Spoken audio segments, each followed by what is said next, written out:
Therefore when we could endure it no longer, we thought it best to be left behind at Athens alone, and we sent Timothy, our brother and God's fellow worker in the gospel of Christ, to strengthen and encourage you as to your faith, so that no one would be disturbed by these afflictions, for you yourselves know that we have been destined for this.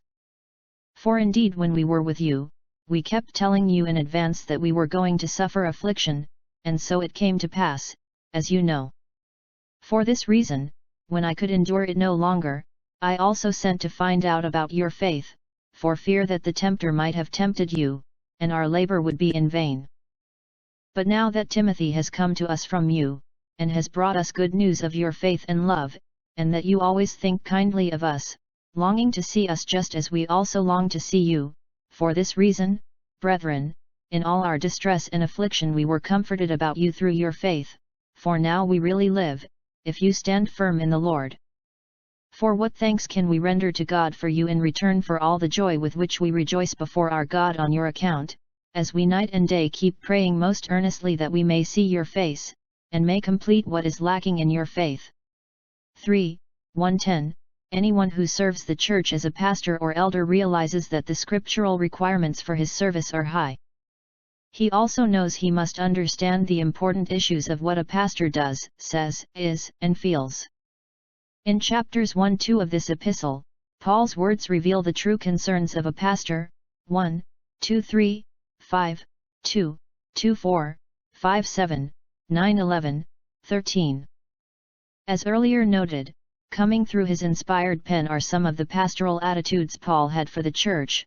He was thankful for them, 1, 2, 2, 13, he appreciated their testimony, 1, 3, he was encouraged by what he heard about them, 1, 9, he loved them, 2, 8, and he longed to be with them, 2, 17-20. Here as he recorded matters related to Timothy and himself, in connection with the church, he opened his heart even more as he expressed concerns for them in a much more focused and specific way. His forced separation from the Thessalonians seemed to intensify his pastoral concern for them. Paul's narrative implies 7 elements of his exemplary pastor's heart: affection for his people, sacrifice for them, compassion for them, protectiveness toward them, delight in seeing them, gratitude for them, and intercession for them. The pastor's affection for his people. Therefore when we could endure it no longer, 3, 1a, because of a rather arbitrary chapter break, this passage opens with therefore, which specifically links it to the closing section of the previous chapter. Because of Paul's attitude toward the Thessalonian believers, for you are our glory and joy, 2, 20, he could endure it no longer. He could no longer tolerate his distance from his spiritual children and the consequent lack of knowledge of their condition. Paul's strong affection for them resulted in intense emotional pain during this forced separation. Even though he faced his own trials, 3, 7, Paul was more concerned about his people's spiritual well-being in the midst of their difficulties. In fact, his affection for them was so strong that in 3, 5 he also declared, I could endure it no longer. That love was far more than a mere sentimental desire for social fellowship with the church. It was Paul's desire to help the Thessalonians fulfill God's calling to be loyal to the truth and to experience spiritual maturity in their lives.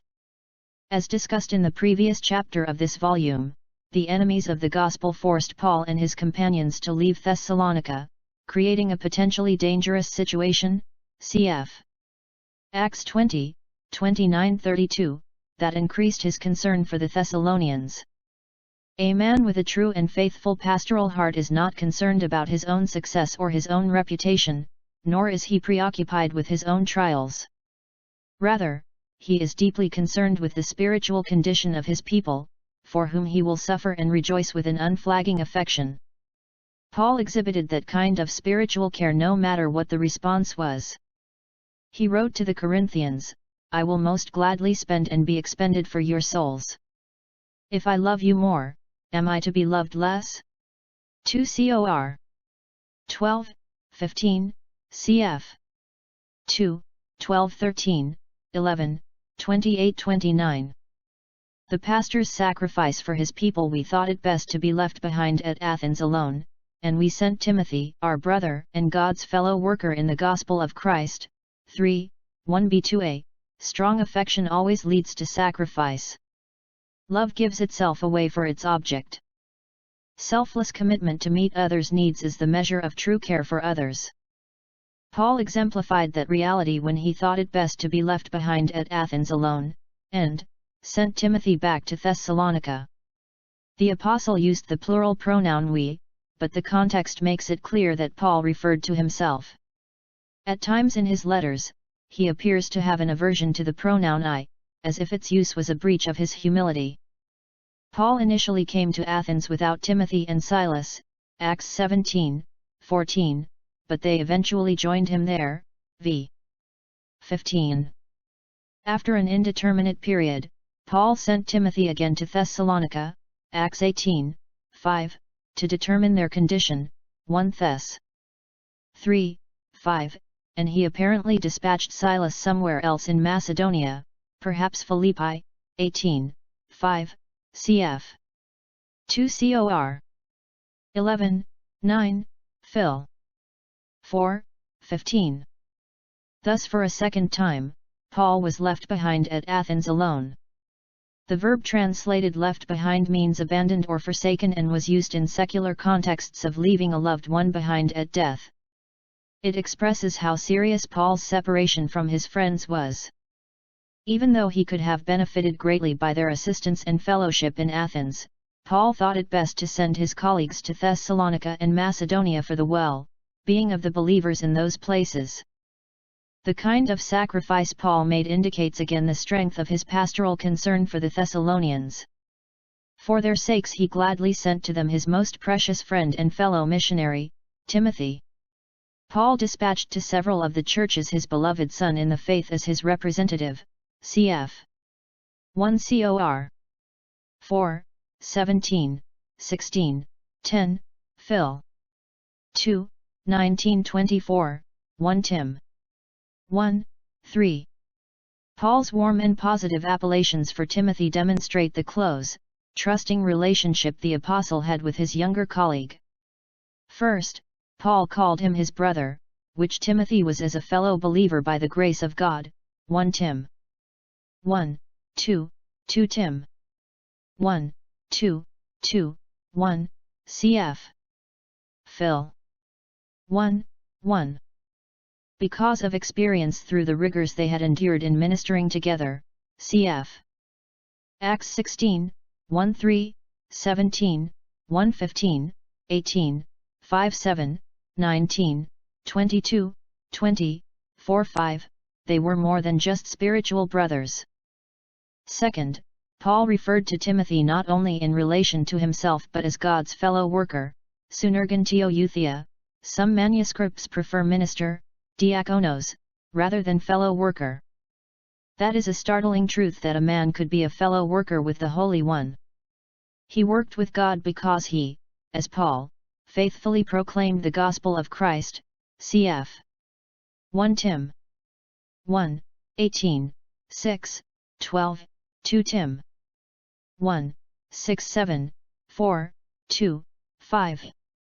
The salvation message is called the Gospel of God 3 times in 1 Thessalonians 2, vv. 2, 8 and 9, and the Gospel of Christ, because God provided it in and through Christ. Paul gave his descriptions of noble and beloved Timothy to emphasize how precious he was to him. They also revealed to the Thessalonians Paul's love in the sacrifice of sending him to them. The pastor's compassion for his people to strengthen and encourage you as to your faith, so that no one would be disturbed by these afflictions, for you yourselves know that we have been destined for this. For indeed when we were with you, we kept telling you in advance that we were going to suffer affliction, and so it came to pass, as you know. 3, 2b-4, compassion born of love motivated Paul to send Timothy back to the Thessalonians, to strengthen and encourage them concerning their faith, which Paul mentions 5 times in this section, vv. 2, 5, 6, 7, 10. This is not the faith, cf. Jude 3, that is the body of gospel truths, but the Thessalonians' belief in it. As the discussion of 1 1:10 in chapter 1 of this volume indicates, the Thessalonian believers constituted a model church with many noble virtues. But they were still young in a faith being tested by affliction and needed further guidance towards spiritual maturity, cf. 1 Thess. 3:13, 4, 1:10.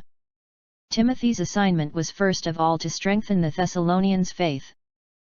Strengthen means to support or buttress something with the intent of establishing it. Strong faith is a result of knowing all that God has revealed, and has a firm foundation in sound doctrine. No faith can be strong without knowledge and understanding of the truth. Second, he was to encourage them, which denotes coming alongside and motivating them to live that sound doctrine. Timothy's task was to make the foundation of the Thessalonians' faith solid and unwavering so they could have confidence to apply the truth. Timothy conducted the sort of follow-up, strengthening and encouraging ministry that Paul had done. For example, Paul, Barnabas, and their entourage often returned to cities where they had previously taught.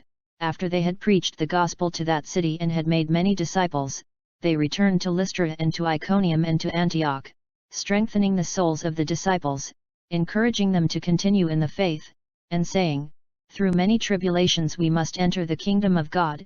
Acts 14:21-22, cf. 15:32, 41, 18, 23, Rom. 1:11. Spiritual maturity is what Paul desired for the churches. "I pray that the eyes of your heart may be enlightened, so that you will know what is the hope of his calling, what are the riches of the glory of his inheritance in the saints, and what is the surpassing greatness of his power toward us who believe." F. 1:18-19, cf. 2 Thess. 2:16-17, 3:3. More specifically, he told the Galatians that the goal of his labor for believers was that Christ be formed in them, Gal. 4:19. Paul knew they faced and could be disturbed by certain afflictions, pressure, tests of faith in suffering. The verb rendered would be disturbed, seinstai, originally designated the wagging of a dog's tail, but through the years it came to mean, to allure, fascinate, flatter, or beguile. When a dog wags its tail, it often does so to draw attention to itself and gain something it wants. Hence sein, the root verb of seinstai, later referred to a person who tried to flatter or beguile other people. Paul did not want anyone to lure the Thessalonians away from the truth in that manner, because they had been made vulnerable by persecution and suffering. The apostle reminded them that all believers should expect tribulations and persecutions because all have been destined for such temporal difficulties. Actually, it is not clear from verse 3 whether we refers primarily to Paul or the Thessalonians. Some assert that we denotes Paul, and the afflictions, the sufferings to which he had been destined, cf. Acts 9:16. That interpretation sees Paul reminding the Thessalonians of his God-ordained difficulties so that they would not equate them with God's disapproval of him or with nullification of his plans for him or even as evidence that he was not an apostle. Others see Paul's statement as a reminder to the Thessalonians and all Christians that they should expect afflictions. Paul later exhorted Timothy, "Indeed, all who desire to live godly in Christ Jesus will be persecuted." 2 Tim. 3:12, cf. John 16:33, James 1:2-4, 1 Peter 5:10. Jesus told the disciples, "Blessed are you when people insult you and persecute you, and falsely say all kinds of evil against you because of me. Rejoice and be glad, for your reward in heaven is great, for in the same way they persecuted the prophets who were before you." Matt. 5:11-12, cf. 10:24-25. The widest interpretation, which includes Paul and believers within the statement, may be best, since it truly applies to both. To make sure the Thessalonians got his point, Paul reminded them that indeed when he was with them, he told them in advance that they were going to suffer earthly affliction. As William Hendrickson observed, afflictions that have been predicted, and that take place in accordance with this prediction, serve to strengthen faith. New Testament Commentary, Exposition of Thessalonians, Timothy and Titus Grand Rapids, Baker, 1981, 85, emphasis in original. The pastor's protectiveness toward his people. For this reason, when I could endure it no longer, I also sent to find out about your faith, for fear that the tempter might have tempted you, and our labor would be in vain.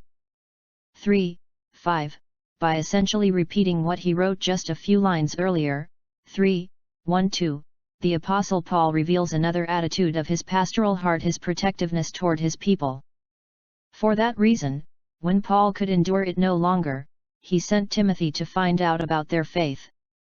When he sent Timothy, the apostle did not know how the Thessalonians' faith had weathered the storm of trials, tribulations, and persecutions.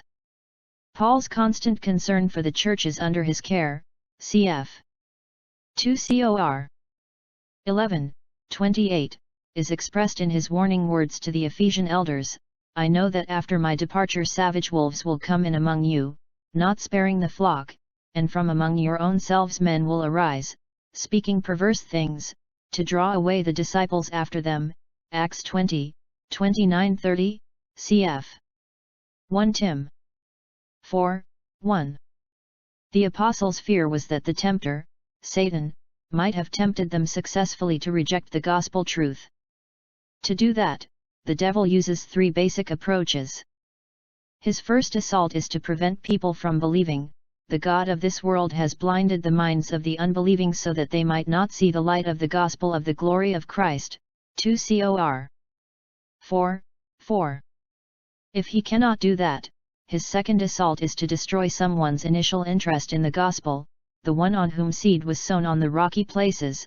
This is the man who hears the word and immediately receives it with joy, yet he has no firm root in himself, but is only temporary, and when affliction or persecution arises because of the word, immediately he falls away.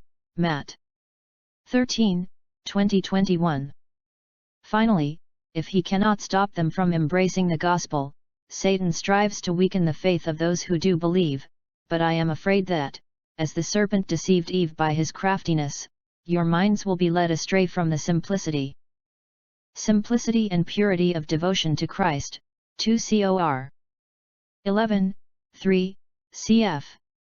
1 Cor. 7:5, 2 Cor. 2:11-3, 14:15, James 1:12-18, 1 Peter 5:8.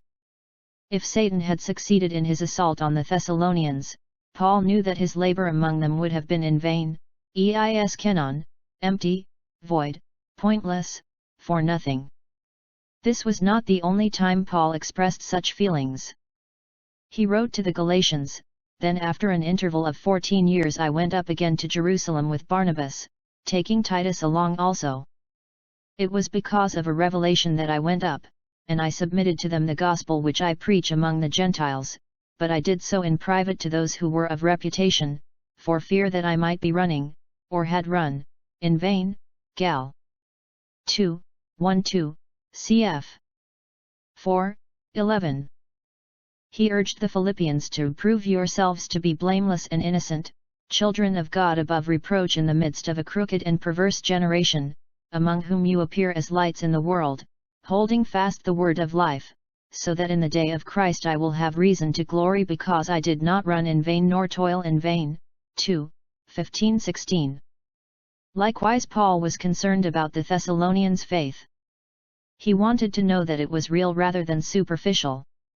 The pastors delight in his people, but now that Timothy has come to us from you, and has brought us good news of your faith and love, and that you always think kindly of us, longing to see us just as we also long to see you, for this reason, brethren, in all our distress and affliction we were comforted about you through your faith, for now we really live, if you stand firm in the Lord. 3:6-8. When Timothy arrived back from Thessalonica and presented his report to Paul, the apostle was by that time in Corinth. Timothy's report was so encouraging to Paul that to describe it the apostle called it good news, using the word euangelisemenu, from which the English words evangel and evangelism derive, from a root word, euangelion, whose every other occurrence in the New Testament refers to the gospel message of salvation by grace through faith. Timothy conveyed a four-part report on the Thessalonians' spiritual status to Paul. First, he delivered the good news that their faith in God and Jesus Christ was genuine. Their hearts had been like the good soil that received the seed of the gospel and bore much fruit. Matt. 13:23. Second, he told Paul the good news about their authentic love for the Lord, which was the clearest evidence that they were Christians, cf. Ps. 5:11, Matt. 22:37-40, John 8:42, 13:34-35, Rom. 13:8-10, Gal. 5:6-22, 1 Peter 1:8, 1 John 2:5-10, 3:14, 4:20, 5:13. Third, Timothy announced that the Thessalonians always thought kindly of Paul. It was good news for the apostle that they had cherished memories of him and were still confidently loyal to him as Christ's true apostle. In view of his many enemies, Acts 21:27, 2 Tim 1:15, and the concern that Satan or false teachers would draw the Thessalonians away from the truth, as they endeavored to do in so many places, cf. 2 Cor. 12:19-21, Gal. 3:1, Paul was thrilled to know that the church trusted him. Finally, Timothy declared that the Thessalonians' affection was so strong they were longing to see Paul. Pained by the separation from his spiritual children, 1 Thess. 2:7-12, Paul rejoiced in the good news that they were eager to renew fellowship with him, cf. Acts 2:42, Rom. 15:32, Hebrew 10:25, 1 John 1:3. Timothy's report was the source of the apostle's shift from anxiety to delight. In the midst of all his distress and affliction, all the persecutions, pressures, and trials he was experiencing, cf. 2 Cor. 4:7-12, 11:23-28, 32-33, 2 Tim 3:11, cf. Acts 9:23-25, 14, 1:20, 16, 16:34, 17, 1:10, 19, 13:41, 21, 27:36, 27, 14:26, Paul was comforted about the true, saving faith of his children. It should be noted that when churches were unfaithful and succumbed to sin and false teachers, the apostle was devastated. That was the case in the Corinthian church, over which he actually became depressed, 2 Cor. 7:6, and lost interest in preaching the gospel in a city where God had opened a door for the message, cf. 2 Cor. 2:12-13. It was as though he began to really live again once he received a positive report about the Thessalonians. The knowledge that they stood firm in the Lord further stimulated Paul to renewed zeal in ministry.